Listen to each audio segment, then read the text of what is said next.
Good morning, everybody, and welcome to Coffee and Football presented by BKCW. I'm your host, Blake Monroe, where I'm joined each and every day by Bobby Burton and Jerry Hamilton. Long time no see, everybody.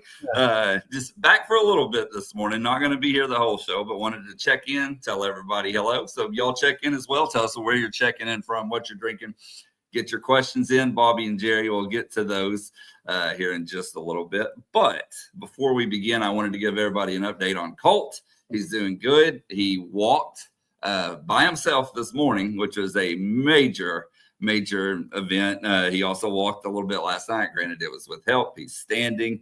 He's starting to be a little more independent and good spirits this morning. So everything looking on the up and up. We're waiting on lab results to come back and all that good stuff to see where we go from here today. But everything's great. So thank you all for your support, for your prayers, for well wishes, and anything and everything in between. I truly do appreciate it. Blake, I got to tell you that the folks were really worried about you, and so were we, Jerry and I, as well as the rest of the On Texas football gang.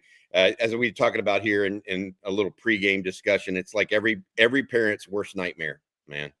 And so I think everybody could feel that, and who's had a kid before, and just I'm just so happy for you and Krista. And the guys put in a bunch of super chats on Wednesday and Thursday, and all of that money is going to you and your family. And I want to let you know that as well as other things. And I'm told that Colt got a wonderful call last night from another Longhorn, former Longhorn as well. And tell folks about that, and then we'll let you get going because I know the doctor is expected to come back in here in the next few minutes.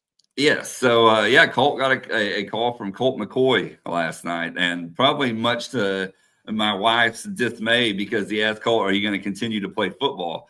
And Colt told Colt, yes. But no, very, very incredibly nice, very incredibly genuine guy.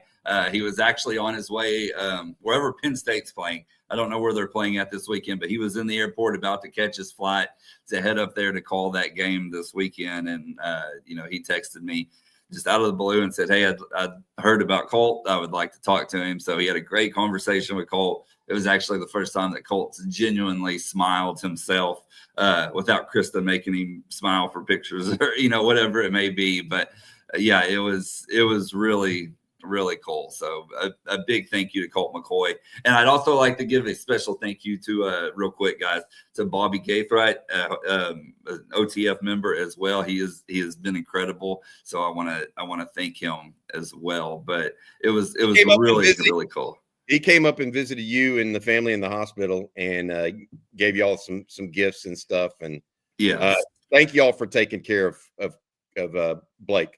Seriously, you weren't Bobby. Bobby Gaithright did a great thing, but I actually got calls from several different people wondering how they could help you, Blake. And so, look, I appreciate y'all's support. I'll just say that from a person that helped start this channel. That it makes you feel a little bit like a family, even if it's an extended one, right? And you barely know each other. So, Blake, take care of yourself, buddy. Thanks, guys.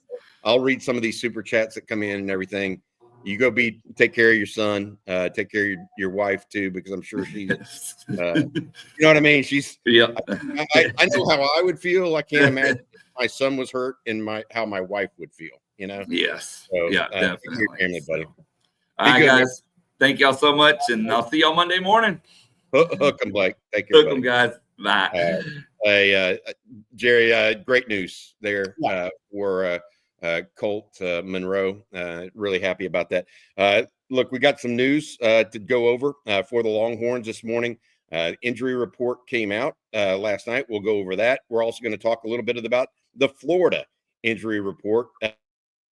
Even the Ole Miss injury report made some news as well. Jerry, there's some recruiting information going on out there. Longhorns really trying to figure out what's going to happen with these last few recruiting spots in the high school football rankings, our high school football recruiting. And also, it's getting ready about time for the portal to start revving up. Of course, also Texas yesterday losing wide receiver Johntay Cook to the portal, or not to the portal, but just no longer on the team. And I think we all understand some of the things that went on behind that. All right, so let's get going and do that. But first, I want to say thank you to our sponsor, if y'all don't mind. Our sponsor each and every Friday is our friends over at BKCW. BKCW talks about the insurance trap, Jerry, and that's where your insurance agent for your business does not actually do their job. They basically just do nothing more than try to get people to renew their insurance rate, and they don't tell you until the very last minute about an insurance rate hike. Well, BKCW Business Insurance, they actually talk to you beforehand and try to give you an idea of what's going to happen and what you need to do to escape the insurance trap. Give them a call, 512-250-5055, or email them at info@bkcw.com. Again, that's BKCW Insurance, operating out of their headquarters right there in Austin and owned by a UT grad. We appreciate their sponsorship every Friday morning of Coffee and Football. Jerry, let's start with the Texas injury report, if you don't mind. Longhorns, Andrew Makuba still questionable. Colton Vosick still questionable. But as suspected, Isaiah Bond upgraded to probable. Well, yeah, and Andrew Makuba. Bond was probable yesterday. Makuba was questionable, updated to probable. So, he was updated. I got that wrong. I'm sorry, I misspoke. No, you're good. You're good. And so Makuba updated to probable. Colton Vosick from questionable to doubtful, so that he's likely out, right? Obviously, only Vernon Broughton's still out first half due to the targeting at the end of the Vanderbilt game. On the Florida side, DJ Lagway still listed as questionable. I guess we're all listed as questionable then. It's on some level if that guy's listed as questionable. But look, Devin Moore, another defensive back, he was already listed as out, but he's out this game. And I'm going to harp on that. And Dijon Johnson, another DB that had a minor hamstring injury where he walked off and they walked him straight to the locker room against Georgia. He's questionable. But, I mean, look, Jason Marshall, best corners out. Devin Moore, DB out. Jakeem Jackson's been out a while, but he was a top 3 corner for them. Dijon Johnson, questionable. I mean, their secondary is, and it's Florida. They have talent. Their average class ranking is probably, 12, 13 over the last few years. But that's a significant amount of injuries. I mean, think about taking Manny Muhammad and Kobe Black or Gavin Holmes. Think about taking Manny Muhammad, Gavin Holmes, and Andrew Makuba out the same game.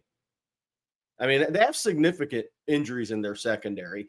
Damian George is listed as questionable to right guard, where that's the guy to watch because everywhere things have gone in the run game, the running back run game, if you watch where he's going, that's normally where it's going. But he was listed as questionable the last couple of weeks. So he's playing through nagging injuries. Montrell Johnson, the running back, still listed as questionable and not probable, which is interesting. Eugene Wilson III, their best receiver, he's now out for the year. Elijah Badger, the receiver that transferred in from Arizona State, is listed as questionable. Him and DK are their 2 best receivers. But obviously he's got a little something nagging. That's what happens when you come off the Georgia game, right? You're banged up physically. Yeah, I think that we look at it, Jerry, and we talk about injuries like they're just normal things that happen. But something when things like what happened with Colt Monroe happen in the normal course, you realize just how much more important they are and how much more difficult they are to overcome, too. I think that football is one of those sports where you're doing it. Look. Hey, by the way, there was one more thing on the injury front. Lee Chadwell, Florida coach, has another year. Billy Napier, by the athletic director at Florida, was upgraded to probable from questionable yesterday. Yes. Which those who followed statements about coaching job security normally means you're fired. So was he updated from probable to questionable in reality yesterday? I don't know. But I just wanted to mention there was a coach on the injury report as well. Yes, there was. Hey, we're going to get to y'all's questions. We're going to leave this open to a free-form Friday a little bit here. I do want to get into the Johntay Cook discussion, Jerry, if you don't mind. Young man out of DeSoto. News broke early yesterday morning. I know y'all covered a little bit on Coffee and Football while I was making my way to Austin yesterday. let's try to sum this up the best we can. Steve Sarkisian saying it was a mutual decision. I don't know how mutual it was during the middle of the season for Johntay to no longer be on the team. I'm just going to put it out there for those detractors that are saying, oh, well, it's too – it doesn't happen during the middle of the season unless there's a reason, guys. I'm just going to put that out there. So I think Sark took the high road there. But Jerry, I was talking to several people yesterday after this happened, and it's a cautionary tale at some level. Johntay Cook is. And the reason why it's a cautionary tale is he was the highest rated receiver in that class over DeAndre Moore. Now, DeAndre Moore, Texas isn't recruiting any schlubs right now. Right. DeAndre Moore picked Texas over Georgia and was ranked top 150 in the country. Exactly. But Johntay Cook rated higher. What people are going to have to start realizing about places like Texas now, and I'm talking to recruits, if you're not willing to work or work as hard, and I'm not saying Jontay's not a hard worker, I don't know, but there are guys that are going to be just as talented that may outwork you. So if you don't love football, or if you don't take it seriously from the day you step on campus, you're putting your future at risk. Because at Texas right now, that's happening. And that is part of the culture. And so I think that in that way, Johntay Cook, a little bit of a cautionary tale. I wish nothing but the best for the young man. By the way, people acting like this is no. I want him to go out and prove every Texas person wrong on a personal level, because I want to see him succeed. But it is a cautionary tale for highly ranked recruits to come in to Texas and think all of a sudden I'm going to be the cat's meow without, going out and working for the milk, if that makes sense. You agree with that assessment? Anything else you want to add to the Johntay Cook scenario or situation? Yeah, the one thing I want to say is, look, he was running he had more game experience than DeAndre Moore going into the spring and then August, right? And Johntay he got first team reps. He was given opportunities, right? And we talked about this in August. We said those two guys actually, because they've been in the system for a year, know the system. They know Sark's program better than the guys coming in that are trying to take their jobs or beat them out for jobs. Not that they had the jobs. And that was Isaiah Bond. And that was Silas Bolden. That was Matthew Golden. That was Ryan Wingo. Those are the guys that were going to emerge, right? And so they had opportunities. And what we talked about in August is if you leave the door cracked, these are NFL players that are going to burst through the door. And, that means, and that's not taking away from the talent of anybody. That's not what we're talking about here. We're talking about competition. And DeAndre Moore locked in to that role of Jordan Whittington, was the first guy out for practice. Remember, we mentioned these things for a reason. DeAndre Moore is the first guy out to the practice field, the first 2 days of practice. You know who was last year? Whittington and Worthy. I mean, it's sometimes these things, there's trends in all this stuff. And so DeAndre Moore had an opportunity, and he just seized on it and locked into it.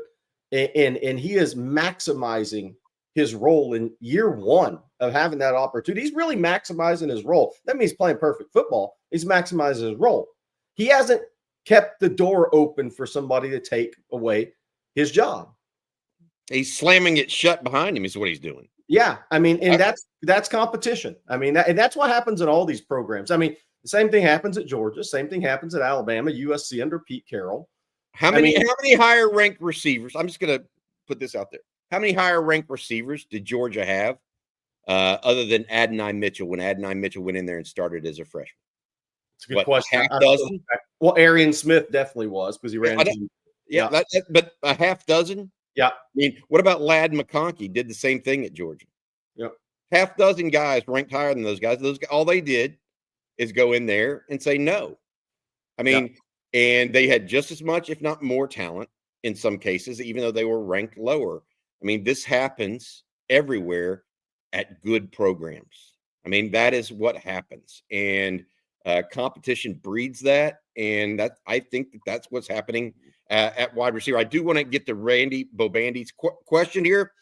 Because of this, Jerry, do you think we will see more of Silas Bolden on the field? I want to say this. Wait, I want to add this. The change in snap number happened after the Mississippi or during the Mississippi State game when Johntay dropped the pass. That was number one. And then it started occurring more in the Oklahoma game. If you remember, that's when Silas Bolden said, I'm going to be a team player and jump on the fumble, make a block, and then run 40 yards downfield.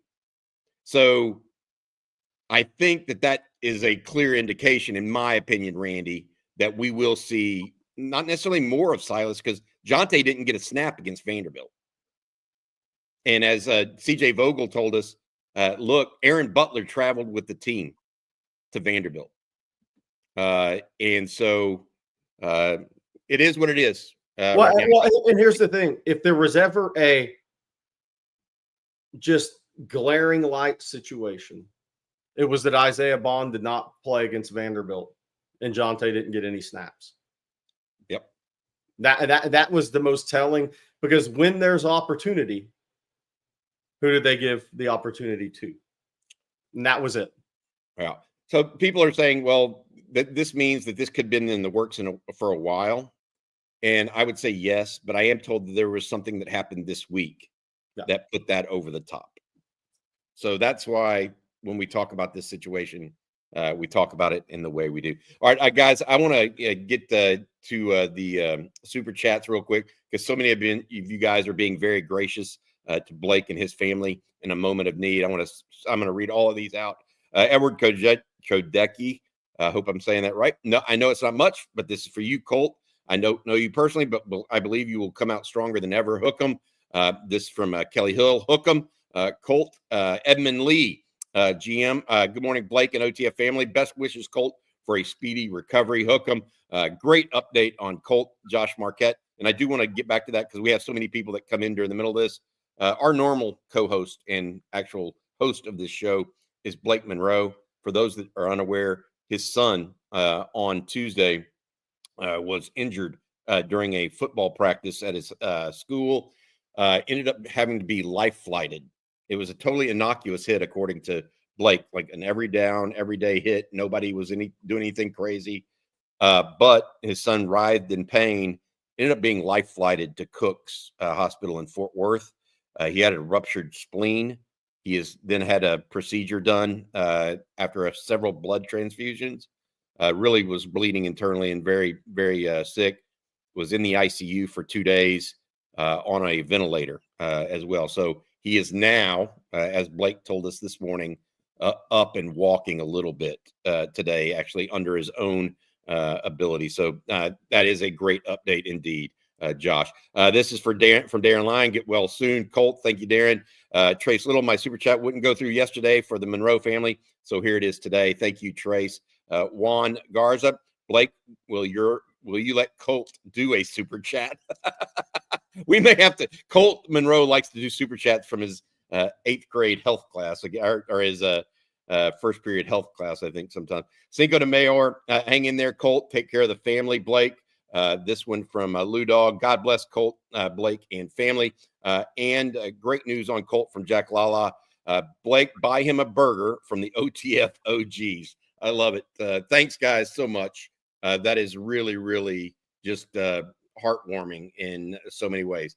All right, let's go to the questions. You guys put them in. We'll try to get to them as quickly as possible here. Let's start with Matt Kester. Can you talk a little bit about how important it will be the next 4 games for us to not turn the ball over in the first quarter of any quarter for that matter? We've got to start clean so we can finish clean. And Jerry, I want to add this. The guys in the chat earlier on were talking about how the Bengals last night had a really good game and played well, but did not win the turnover battle, 1-0. And because of that, they lost 35-34 to the Ravens.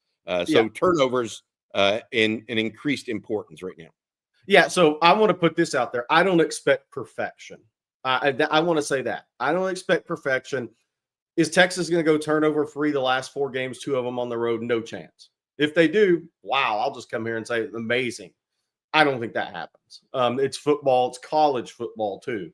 And sometimes, look, sometimes you don't play turnover free because maybe a guy puts a helmet on a football and does a really good job as a safety coming up against the run. I mean, there's been, look at the play Derek Williams made against Tatum in the Oklahoma game. That wasn't Tatum's fault. He had the ball covered. He dropped his pads. He dropped his hips. He was low. Derek Williams knifed under him and knocked the ball out. So that's why I'm not expecting perfection, because other teams have really good players too. And sometimes those guys make a great play. I'm more about the unforced turnovers, the unforced errors, the ones that are, that really kill momentum in drives. Now, I will say this for the turnovers: not having the early turnover in the game in your own end of the field would be a great thing to see, because the defense has carried the offense. And I do think one of the things that would be really good for complimentary football this week is the offense to come out and play a clean first quarter, knowing teams are going to make mistakes over the course of a game. A clean first quarter and say, defense, y'all had our back for the last 3 weeks and we didn't play at the level we needed to. We got your back this week. I think that would be great to see, but I'm not expecting perfection. But within that is the what you call undisciplined or self-inflicted wounds, right? The late hit after a 10-yard rushing game, even though you got a first down, it slowed your momentum. A hold on Matthew Golden right now doesn't have a chance to make a big return because there's a hold every time. Those things have to be cleaned up if Texas is going to maximize what's in front of them. Teams are going to turn the ball over. It happens. You can't have 11 interceptions in 5 games like Carson Beck and expect to go on and win a national championship if he keeps turning the ball over, because it's not just Texas, but you have to clean up the undisciplined part of it, because the game within the game, somebody's going to make a play. Some DB may make a one-handed interception in the red zone against you, and you just have to tip your hat and say, dude, that was a hell of a play. But it's the unforced errors that Texas has to clean up. And it'd be great if they played a clean first quarter offensively, just to tell the defense, again, I hate to reiterate this, I've said all week, hey, man, y'all had our back. We got your back this week. I think that'd be awesome to see. Yeah. Let's see where that goes. It's big week ahead. Speaking of big week ahead, Cade Miller is asking me, Bobby, what's going on tonight in Austin? Me and the Pops will be in tonight for the game and looking for some things to do. So that's what I'm doing, actually. I'm actually going to the game, just not the football game tonight. I'm going to the basketball game, Jerry. Longhorns basketball home opener is tonight. They take on Houston Christian. The basketball team fell on Monday night to Ohio State in a little bit of a shootout, 80-72. But I'm telling you guys, I watched that game, and if y'all and I went on a soliloquy on Tuesday morning after watching Trey Johnson play for the Longhorns. I think he's going to be the best Longhorn since Kevin Durant. Now, I will say this. There have been guys like LaMarcus Aldridge that are 10, 15-year pros come along, and those guys are great players. They weren't necessarily great players in college. The difference with Trey Johnson, he is tailor-made for the college game. He can shoot inside, outside. He can finish. He can guard. I think if you're in town tonight and have a chance to get out to Moody, I think you should try to make it to Trey Johnson's opener against Houston Christian. Jerry, I know you have been high on Trey Johnson from the get-go. I hope that everybody out there can make it to. Yeah, I mean, what I've said about him, and I've got a little update on Tremont Mark's injury, by the way, because I think there's some. I got text last night. I was on the move, and somebody's like, "Is Tremont Mark out for the season?" I was like, "What? No." There are people. I think that was being intimated or said somewhere or something like that. So first on Tremont Mark, I've been told probably won't play the next 3 games as he rests his ankle. They want to give him the 100%. They're hoping he's back 100% when the Texas goes to New York to play Syracuse, and then the second game would be the winner of St. Joe's, Texas Tech. So that is kind of where things are at with Tremont Mark right now with that ankle injury he suffered right before the Colorado game, which kept him out of the Ohio State game. On Trey Johnson, this is what I've said about Trey Johnson, and then we'll move on. We got bunch of Florida questions there. Is Look, Texas has had great point guards: TJ Ford, DJ Augustine. 2 lottery picks at point guard at 6 foot and 6 foot and a half, whatever you want to call it. Very rare. Texas had tremendous big men over the years. Jared Allen's an all-pro, right? I mean, LaMarcus Aldridge's long career. Mo Bamba, I mean, I'm not sure how much he cares about basketball, but he's a hell of a talent, right? And there's been multiple guys, Jackson Hayes. Small forward Jordan Hamilton was a really good scorer, not a really good all-around player. Damian James is a first-rounder. Texas has had a lot of talented guys roll through this program. Corey Joseph as a combo guard, Tristan Thompson as a power forward that was a limited offensive skill set. But they haven't had a 6'6" shooting guard this talented that could be a top 10 pick in a great draft. And I'm not saying he's going top 10, but I think he's got a great chance to go in the lottery. But the last year's draft was terrible, the worst ever. This draft is going to be a great draft. And if you're going the top 10 in this draft, top 7, 8 in this draft, you got a chance to be an all-star in this draft. That's how talented this kid is. And I'm not saying he's going to get there. You got to stay healthy. A lot of things have got to continue. But the thing about Trey is, and there's people in this chat that saw him at Lake Highlands. He has a competitive edge about him.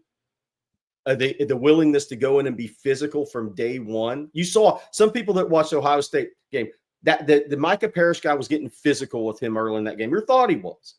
And Trey missed a couple of shots. Then when he finally hit that first shot of the game, if people were watching closely, he came down the court and he gave the guy a shoulder nudge. And that was almost like, hey, dude, you think you can play physical with me? It ain't happening. How about I play physical with you? That's the edge that TJ Ford, those guys have about them that carries them on to be tremendous players on basketball. Because I think basketball is a contact sport. It's different from a rules perspective. But if you don't bring it with that competitive edge right out of the gate as a talented freshman, then those guys will chew you up and spit you out. He's got that with all the talent. I got to add this. We talked about basketball. We didn't mention women's soccer, Jerry. Just real briefly, this from Damon Simeon. Texas women's soccer team advanced to the SEC championship game versus South Carolina. That'll occur on Sunday. So this is Texas going for its first SEC championship, outright championship in the school history. Coming up right now. By the way, Texas beat Arkansas in a little bit of an upset in overtime yesterday to advance. Angela Kelly has actually won a few SEC championships herself, the women's soccer coach, while she was at Tennessee.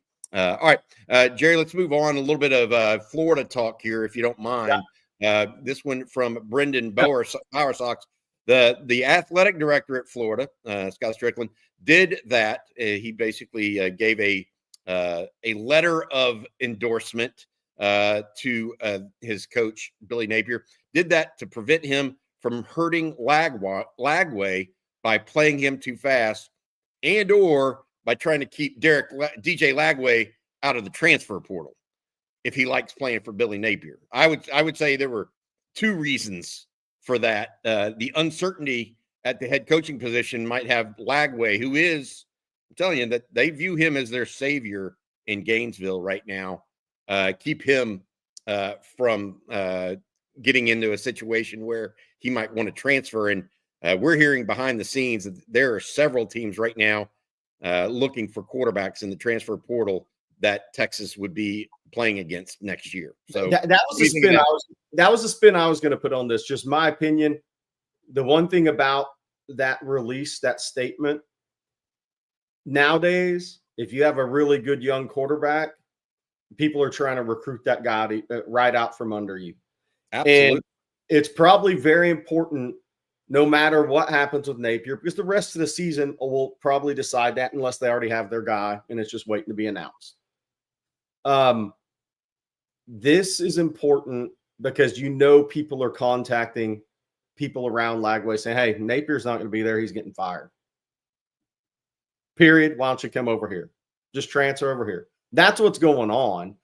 So my spin is not so much don't put Lagway out on the field, because I'll be shocked if the guy plays. I mean, if he is, he's going to be an A-gap statue passer. But I think it's more to protect Florida a little bit with Lagway in a weird way because it's happening. Hey, no, hey, it's not just going to be him. I mean, if you were to say who are the guys that are playing that are quarterbacks, young quarterbacks that are playing early for teams that I don't know if underperforming is the right word, but they're not elite teams right now. You look at Lagway, a guy like Dylan Raiola at Nebraska, whose dad played at Nebraska. Can you imagine if Dylan Raiola said, I'm leaving Nebraska? His dad played there. They made such a big deal about his recruitment. I'm telling you, it's the most important position in football, and it's going to be recruited that way through the portal. Hey, Bob, explain the rule because people are asking about could Lagway leave and go to another SEC team? It's my understanding that he could, as long as it's not after the what was the spring portal window. So you can't go through spring practice and then play the next year. You'd have to sit if you go SEC. Okay, I wanted people to be clear on that. And by the way, we're not saying Lagway's going anywhere. We're reacting to a question, and I think part of the release on that statement, in my opinion, was they know what's going on behind the scenes with teams trying to recruit that kid out from under them. Oh, and not just Lagway. Right. What about the receivers? What about the defensive line that they've got? What about their recruiting that's ongoing right now? Yeah. Scott Strickland just trying to get ahead of what could be a free fall in some respects, unless they, like Jerry said, already had their guy lined up. I want to say thank you to one of our key sponsors. With HelloFresh, you get farm fresh, pre-proportioned ingredients and seasonal recipes delivered right to your doorstep. Skip trips to the grocery store and count on HelloFresh to make home cooking easy, fun, and affordable. That's why it's America's #1 meal kit. The holiday season is just around the corner, and we're all looking for ways to spend and stress less. I know my wife is one of those. HelloFresh makes mealtime nearly hassle-free with delicious home-delivered, chef-crafted recipes that come together quick and are less expensive than takeout. They're also good for you. I got to say this, home cooking, whether you're craving hearty comfort food, trying to please picky eaters, or even looking for a calorie-smart meal plan, HelloFresh has all those options and more on a rotating menu of 50 recipes to choose from every single week. Right now, get 10 free meals at HelloFresh.com/free on Texas. That's HelloFresh.com/free on Texas. Applied across 7 boxes, new subscribers only, and it varies by plan. That's 10 free HelloFresh meals. Just go to HelloFresh.com/free on Texas. And the tagline is absolutely appropriate for HelloFresh. It is America's #1 meal kit, Jerry. Really good stuff and fresh ingredients from our friends over at HelloFresh. All right, let's get back to the chat line. Jerry, do you have something you want to talk about? Yeah, so there was a great question, actually. Eyes on Texas. What was the last team to win the Natty without elite D tackle play? Good question. TCU played for it without elite D tackle play. They had good players, maybe not elite. Yeah, I think that that's a fairly. I haven't even thought about it, to be honest. So I do want to go back to this transfer situation. Somebody's saying LSU in 19. I think LSU had a bunch of guys drafted. I don't know what people consider elite. There's a couple things. I'm going to go read some more of these Colt Monroe super chats that I didn't get to. My apologies yet. Working man with $20. Thank you so much. This is the Colt Monroe Fund. Colt is the man from Brandon Hootie. Godspeed. Thank you, Brandon. Texas 84. Hook 'em, Colt. Kevin Randolph. Thank you. Hook 'em, Colt as well. A couple others here. Edward. I know it's not much, but this is for you, Colt. I don't know you personally, but I believe you will come out stronger than ever before. Love hearing Colt 45 is making tremendous strides. Keep it up, young man. Blake and company, thanks for all you do, and so appreciate this Longhorn community. Blake is an excellent father. Horns up, buddy, as well as CJ7 with a super chat, and RJ Yarbrough. Get well soon, Colt. Look forward to your next super chat. For those that missed early on, it was really great to hear, Jerry, that Colt McCoy reached out to Colt Monroe last night and wished him well while Colt McCoy was on his way to to call a game for NBC. So just that, look, it doesn't take much to make an impact, right, in someone's life. So thank you guys for all doing that, not just for Colt Monroe, but for Blake and his family, and Jerry, as well as for you and me and our families. I mean, it's just a great community that we've built here. All right, let's go back real quick, Jerry, to the situation with Johntay Cook, because some people are asking legitimate questions and talking about him. Will the Johntay, this is from Too Broke to Pay Attention, will the Johntay decision affect the relationship between the Texas staff and the DeSoto staff? Furthermore, does this send a negative message to other DeSoto recruits about Texas? I mean, Trey Wisner's the starting running back. Yeah, I say no. Yeah, I think that high school coaches and parents even understand that there are differences. I mean, you have at North Crowley, Jonathan Cunningham is coming to Texas. Well, Samaje Burrell just transferred out of Texas, and he played the same exact position at North Crowley, right? Yeah. So there's a lot of that. This one from Coach Top, it won't be the last transfer. We agree. Yeah. We absolutely agree. If you're not competing and if you're not winning, you're likely to transfer. The real telltale sign comes of an issue is when someone is winning and they still elect to transfer.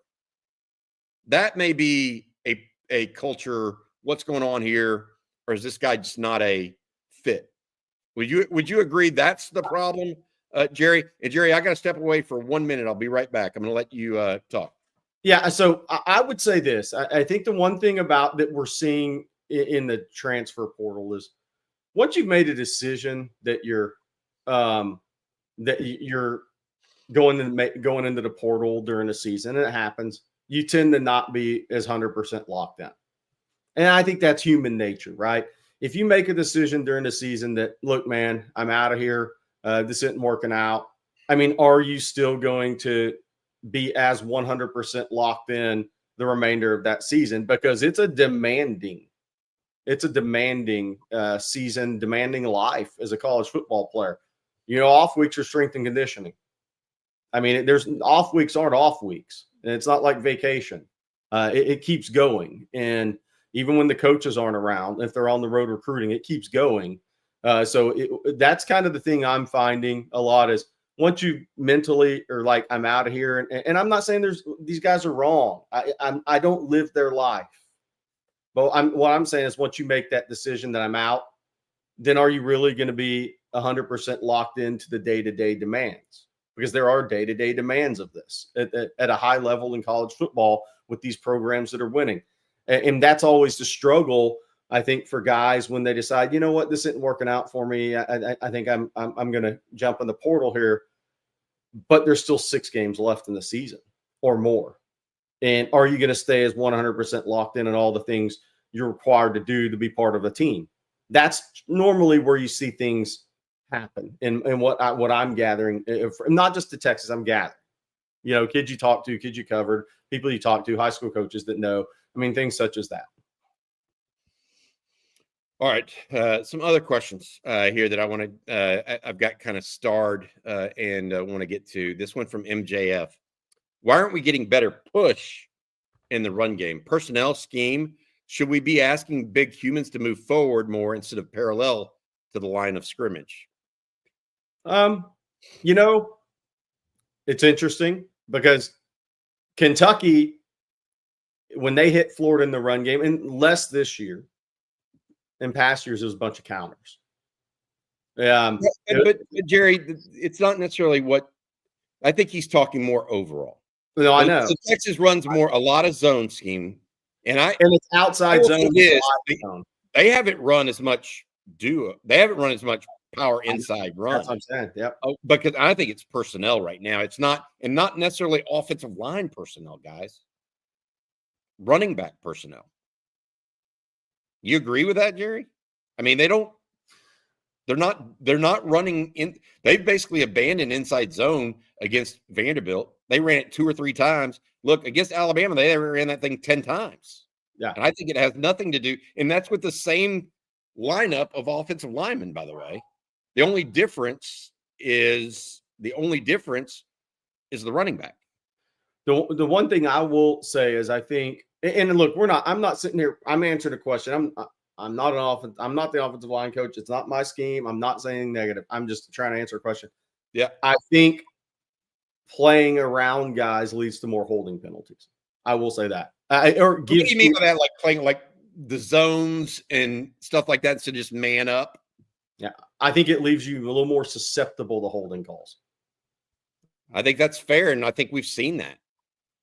Right? I mean, haven't we seen that? All right. This one from Dustin Courtney. Thank you for the super chat, Dustin. Saw that Gavin Black is visiting for the Florida game. Definitely an under the radar 26 running back from Odessa Permian. Need those mojo guys in Burn Orange. Steve Sarkisian mentioned mojo incidentally on Monday, trying to get the mojo back on offense. Jerry, running backs in 26 that Texas is after. There are a number of them in the state of Texas and also outside the state of Texas. Yes, I think running back has a lot of depth in Texas in 2026. Really good players. There's one that's popping up this year. There's actually a couple of some really good prospects in 26 in West Texas. There's a receiver at Friendship, last name Campbell, who looks really good on junior tape. There's Primus, the junior offensive lineman at Odessa High, I think is where he's at. Odessa High or Midland High. I think he's got a chance to be a very good player. Gavin Black. West Texas has a good group in 2026. I'm very interested to see what Texas does out there in 2026. I think the thing to remember there is this is still very early in evaluations for Texas. I mean, think back now, Amari Latimer at Sandy Creek in Tyrone, Georgia. Yeah, Texas loves him. Javian Osborne, Texas really likes him, right? I mean, there's some guys out there that we know, but then there's also a continued evaluation process. And that's the one thing we know about Steve Sarkisian and this staff. They're not going to lock in on very many guys early and say, that's our guy, come hell or high water. That's not the way it is. They're going to continue to evaluate these guys and get as many kids as they can to campus and really take a look at these guys they've seen the huddle tape, but then see the guys in person, right? Because when these kids make visits, here's one thing that happens that we don't really talk about. They height, weight you, wingspan you, hand size you. They want to get your measurables to see what it compares to as what you're being presented as, what it looks like on tape. So they have an accurate assessment. So there's a lot of things that go in to these visits that maybe we don't talk about because the people are always wondering, well, what was his reaction to the visit? Well, what was Texas' reaction to the visit? So the evaluation process is really ongoing, but really good running backs in Texas in 2026. I think there's depth at that position. Obviously, Tredarian Ball's committed to Oregon already. There's some depth at that position in Texas. I think linebacker as well in 26. Offensive line's off the charts. I think good in the state of Texas in 2026. Anybody that evaluates well will get good offensive linemen out of the state of Texas in the 2026 class. Well, let's see what happens because I think that Texas is situated right now to capitalize, Jerry, on this great season. Two consecutive seasons so far. That's what's really up for grabs in these last 4 games, right? Is to continue the momentum gathered last year going into the college football playoff. Texas does that 2 years in a row. And all of a sudden, they're one of only a handful of teams that can do that. I mean, right? Washington isn't going to return. Alabama will decide this weekend whether they return or not. They beat LSU. They're in the catbird seat to get back to college football playoffs. Otherwise, they're not. And Michigan was the other one, and they're not going anywhere near the college football playoff this year. Texas has a chance to be the only team to be back-to-back repeaters in the college football playoff if Alabama loses to our friends over there in Baton Rouge this weekend. I think Isaac Darden makes a good point here. One of the things that we talk. He says, I just think this OL is adjusting and adapting to the SEC talent up front. This is going back to your comment earlier about what needed to happen, whether it's a zone run scheme or up front and the amount of holding penalties. Flood has been through with this with Bama. I expect the OL to be in much better groove these next 4 games. I think that's a fair point because look, what are the things we talk about with the SEC moving the SEC? bigger, more athletic guys across the board. Well, the one thing the Big 12 didn't have, and I'm not saying every year, I'm saying compare it to the SEC on an annual basis. The edge, the defensive line play couldn't hold a candle to what Texas is playing now. It's just from a talent perspective. So yeah, I mean, it's more in your face. If you're working through or working around guys more, and I'm not saying it's wrong because they've hit some big, you can hit big plays and you can have a tremendous run game that way too. But to his point, it's a different level guy you're blocking every week here. Even Vanderbilt had big athletes, right? Everybody has. Florida's going to have them. So that's the difference in who you're playing now on a week-to-week basis. I mean, look, Iowa State was a tremendously well-coached defense. The Texas fans watch it. How many athletes did they have that were comparable on a defensive front on a year-to-year basis what Texas is seeing now? That's just where it's at. They had 2 or 3 guys a year that were drafted compared to 8 that Georgia will have. That's to your point. And as a conference versus the Big 12, what did they have drafted over a 3-year period at the edge and D line spot versus what the SEC will have drafted? Hey, Jerry, I want you to, if you don't mind now, saying a thank you to one of our sponsors, Gooder. But I do want to say before we go there, keep in mind some games coming up on the SEC. I want to talk about OU going to Missouri next. Jerry, please talk about our friends over at Gooder, if you don't mind, buddy.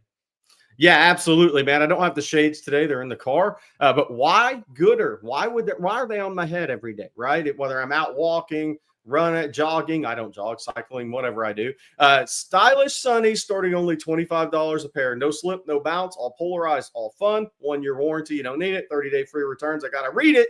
The 3 new high-performance styles. I love them all. The Bug G is my favorite, though. The Will Matthews, the marathon guys, the cycling guys, the joggers, these aerodynamic wraparound shades for next level performance. These buzzworthy active shades have trendy oval shaped lenses and come packed with high performance features. Aerodynamic dual lenses. If you want to support the show and try a pair, Gooder is giving On Texas Football listeners free shipping. You can go to gooder.com/on Texas all caps. Use that code On Texas all caps for free shipping. Gooder offers a 30-day money-back guarantee and 100% satisfaction. Again, that's gooder.com/Texas on Texas. Use that code On Texas. If you don't believe me, when you're walking around DKR and Bevo Boulevard, look how many people are wearing Gooders this weekend. That's the best advertisement I can give them. There you go. They're good. They are good. They're really good. And I love them. I told you about this. I'm one of those guys that could buy a 300 pair of sunglasses, think I'm really cool, and then I go somewhere and I leave them on a table and I never see them again, like a week later.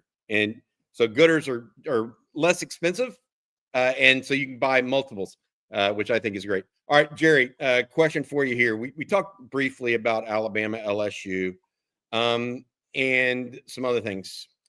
This one is going to be, let's talk Oklahoma going to Missouri. Oklahoma, guys, according to my bookie, a 3-point favorite right now at Missouri. If Oklahoma beats Missouri, they are bowl eligible. But I'm bringing this comment up from Vance Newland. Bill Bedenbaugh, the offensive line coach, is on thin ice as Brent Venables is throwing folks under the bus. I mean, what are the chances they just start over entirely on offense? DeMarco Murray hasn't really been the answer as running backs coach. Emmett Smith, the guy, or Emmett Jones, the former South Oak Cliff coach, hasn't really been the answer at wide receiver. Joe John Finley's been decent at tight end. He's now the offensive coordinator.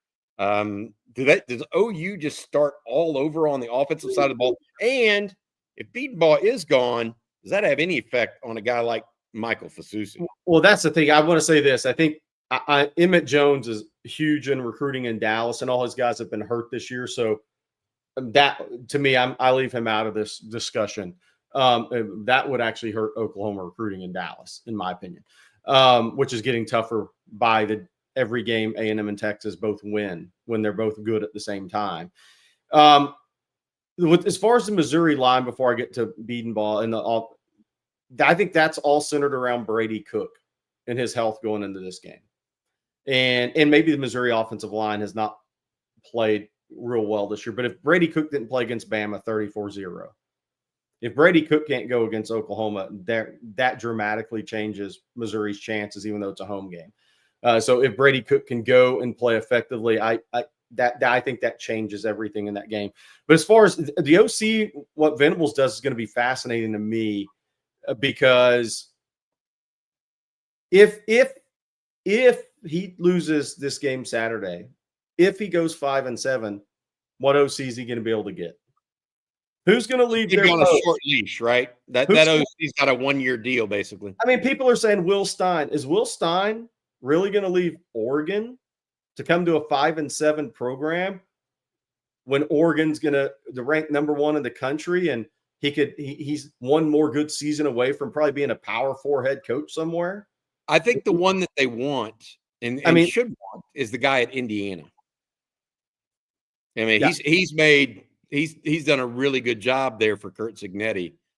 But I agree. I mean, it's going to have to be a team like that can't necessarily pay $2 million to a coordinator. Like Indiana can't pay $2 million to a coordinator. Right. Oh, you can't. Will Stein's going to make $2 million as a coordinator next year, most likely, if he wants to. And the thing to your point about a Fasusi is, look, these kids are on message boards looking around. And if people are reporting, well, Beaton Ball may not be here at Oklahoma, that if the new OC doesn't want, that's what really affects things. Hey, let's bring this in, because this is the follow-on question to where you're going, Jerry.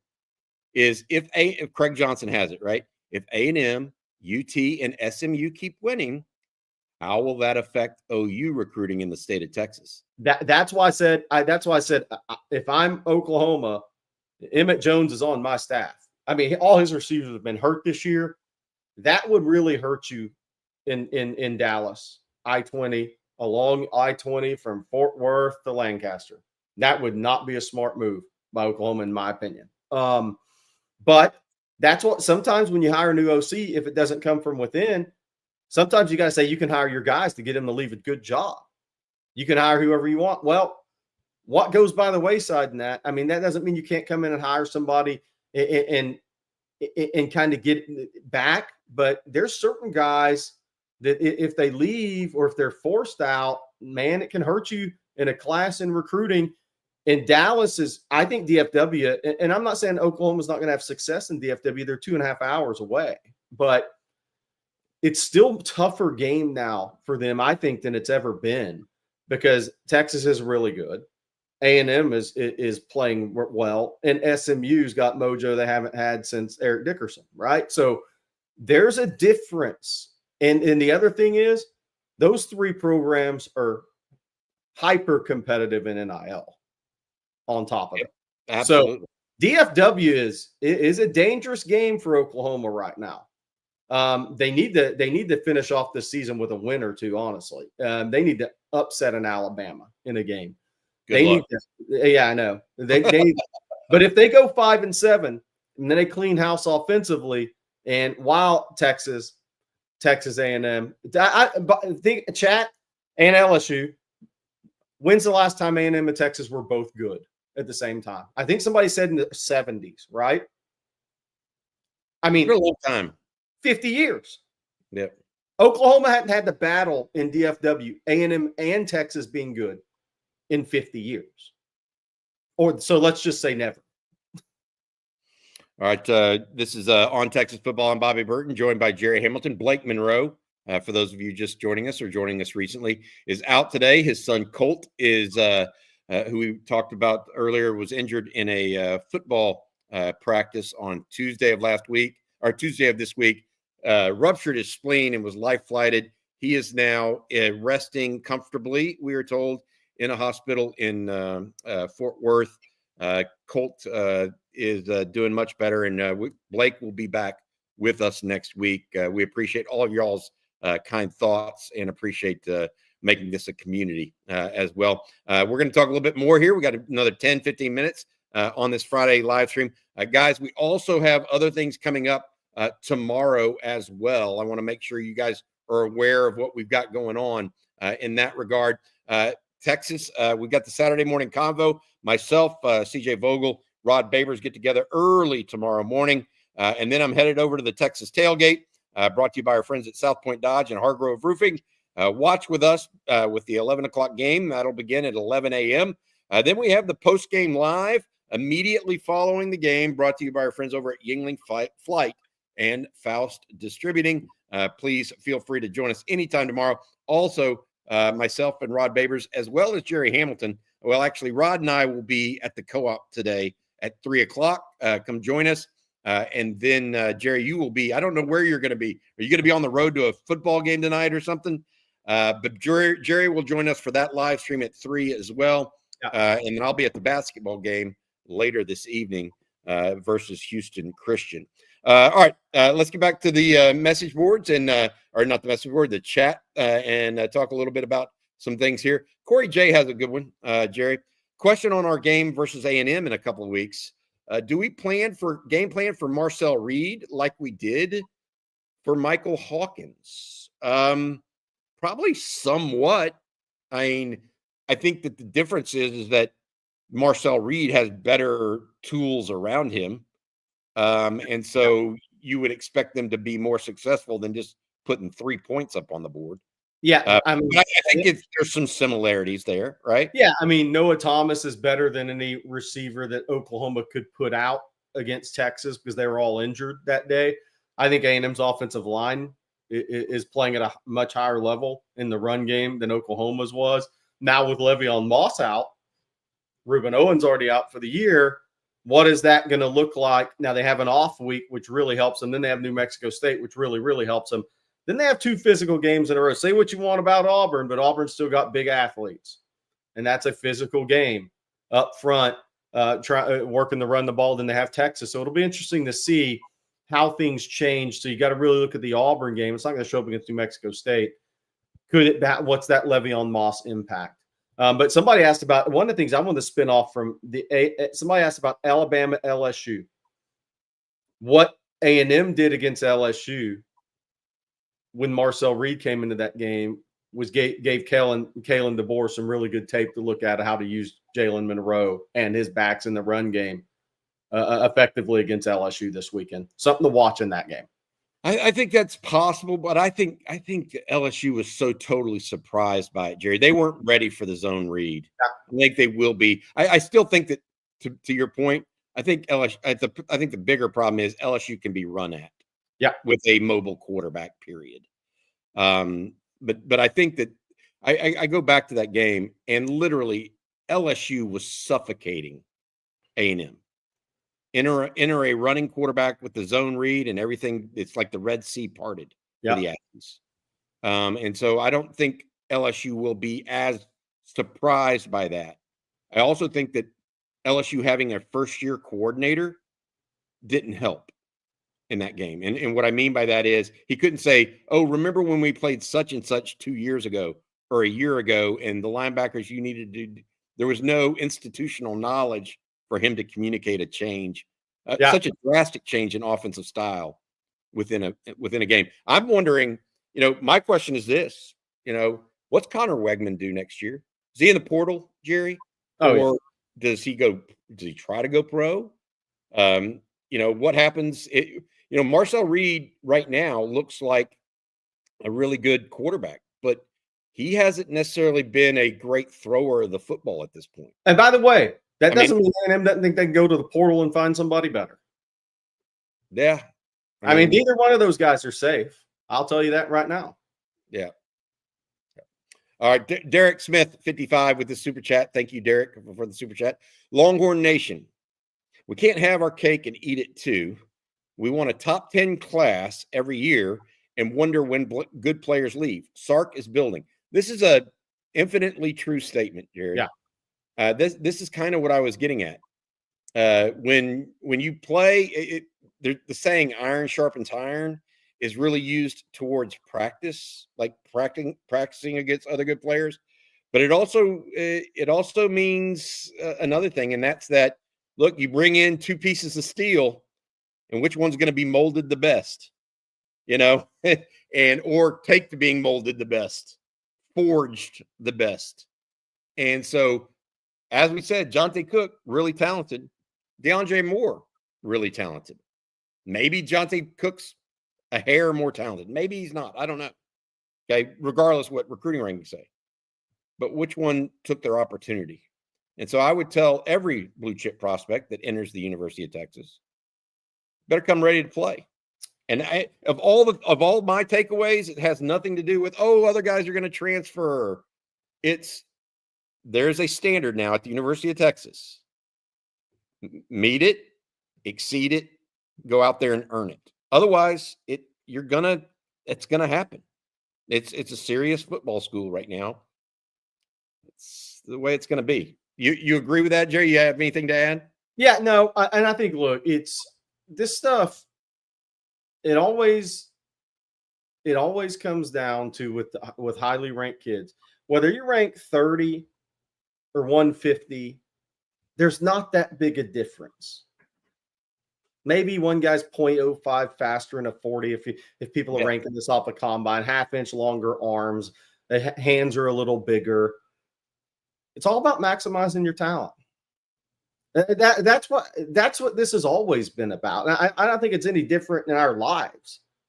I mean, outfield VC's on. I'm sure he tells his guys, you got to go max. I've been through this, man. You got to go maximize your talent, right? It's you can look to all this. There's the special freak talents that are going to make it unless something seriously catastrophic happens with injury or off the field, right? But then after that, it really comes down to who maximizes their talent. And you know what? Sometimes it's a marathon, and you got to keep running. But if you're not always working to maximize your talent, when you're in these programs, dude, somebody's ripping right by you. Yeah, you either go or go home. That's my take on it, and that's not always what folks want to hear, Jerry. Somebody asked about our tailgate on Saturday. It is at the same spot it's been the last couple of years. Guys, please join us there. I think we get started around 8:30 on Saturday morning, tomorrow morning. So please join us. It's up on the LBJ lawn, right at right next to the Carpenter Building, I think is what it adjacent to on the LBJ lawn there on San Jacinto Boulevard. All right, or Dedmon Boulevard, excuse me.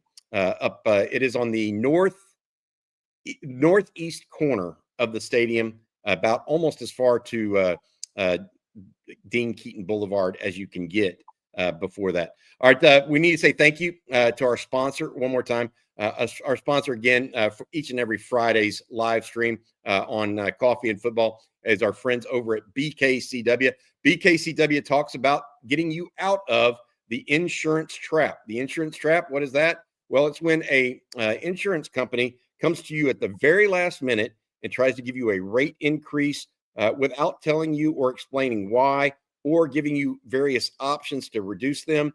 Also, it's when they see something coming and they don't tell you until one time a year. BKCW talks to you all year long. Make sure you've got the commercial insurance you need, as well as employee benefits. Reach out to them at 512-250-5055 or email them info@bkcw.com. That's 512-250-5055. Longhorn grad, owned and operating in the great city of Austin, Texas as well. All right, a couple more questions, Jerry, before we get going on this beautiful Friday. Hey, Bobby, I got to ask you, what's your prediction for Saturday? I'm at 30. I'm at 34-16. See, I'm different. I'm a little different, buddy. Look, we've all said is this the real Texas offense we've seen the last couple of weeks, or is there more to it coming? Can they get back to that level of execution they had against Michigan? Got to remember, they only scored 31 points against Michigan. Now they powered down. All right, what's that? They shut it down early, but yes. They shut it down, but only scored 31. I'm not so sure how many points Texas scores in conference the rest of the way. I'm not, unless there's a turnover or special teams play. My prediction for Saturday is going to be a little bit It's going to be a little bit surprising, I think. I'm going 24-13 Texas. That's fine. Yeah. I think that it's a 10-point win, but barring a special teams or short field set up by the defense, I'm not sure Texas right now is driving, 50 plus yards 6 times. So that's kind of my thought process. I feel like they just don't have the downhill running attack to really pound teams into submission late and extend that lead. So what did you end up going with in this game, Jerry? I 34-16. I think, look, Florida's got a lot of injuries, man, and they're going to come in and play hard. They got good players. And I go 34-16. They got a good kicker. That guy could hit 3 45-yard field goals in this game. But, look, I'm also at that point because Texas has given the other team opportunities the last 3 games. If Texas plays clean on offense, I think if Warner's the quarterback, Florida will have a tough time scoring. But I've got to see clean football before I predict that again, right? So that's why I went with what I did. I mean, Texas has given teams too many short fields the last few games. And if they don't give Florida short fields and Aiden Warner's the quarterback, even though Florida can run the ball, I think they have the ball's a good back. If Montrell Johnson gives it a go, I think the third string back is actually a pretty good player too for them. They have good players. They recruit top 15 classes, the occasional top 10 class, even through their struggles.